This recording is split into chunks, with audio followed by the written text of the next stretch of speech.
यह राष्ट्रीय मार्ग क्रमांक 44 नागपुर से कन्याकुमारी तक का व्यस्त राजमार्ग है और स्थानीय नादगांव चौक पर बना है। इस फ्लाईओवर पर बड़ा गड्ढा बनने से फ्लाईओवर यातायात के लिए खतरनाक बन गया। हिंगनघाट शहर के नादगांव चौक पर बने यह पुल पर दूसरी बार आर पार गड्ढा बन गया है और इस कारण राष्ट्रीय राजमार्ग 44 पर स्थापित पुल पर घटिया कार्य की गुणवत्ता उजागर हुई और यह फ्लाईओवर अब यातायात के लिए खतरनाक बन गया।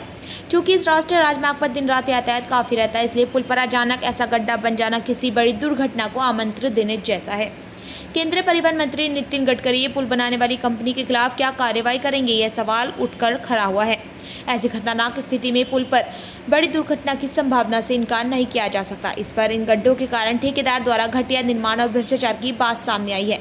वहीं हिंगनघाट के खतरनाक फ्लाईओवर का क्या किया जाए, ये सवाल भी उठ खड़ा हुआ है। हिंगनघाट से योगेश लखोटे की रिपोर्ट। माणगाव चौरस्ता हिंगणघाटमध्ये मी नॅशनल हायवे 44 नॅशनल हायवेवर एक मोठा ब्रिज बनलेला आहे। त्या ब्रिजमध्ये 4 वर्षात दुसऱ्यांदा मोठा गड्डा पडलेला आहे आणि तो गड्डा बघा, हा जीव घेणारा गड्डा आहे। 10 mm ची सळाक वापरलेली आहे, 8 mm ची सळाक वापरलेली आहे आणि काही सळाक मंदातूनच कट झालेली आहे, कंटिन्यू सळाक नाही आहे।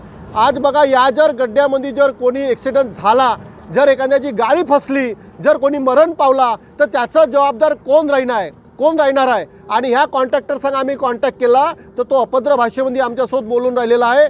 तो म्हणते की कोणी मेले तरी मला काही फरक पडत नाही, सत्ताधारी लोक माझ्या पाठीशी आहे। बघा, 4 वर्षांमध्ये इतक्या मोठ्या प्रमाणात भ्रष्टाचार केलेला या पुलाच्या माध्यमातून मी आदरणीय नितीनजी गडकरी साहेबांना विनंती करतो का तुम्ही ज्यांना कॉन्ट्रॅक्ट दिला त्याच्यावर कठोर कारवाई झाली पाहिजे।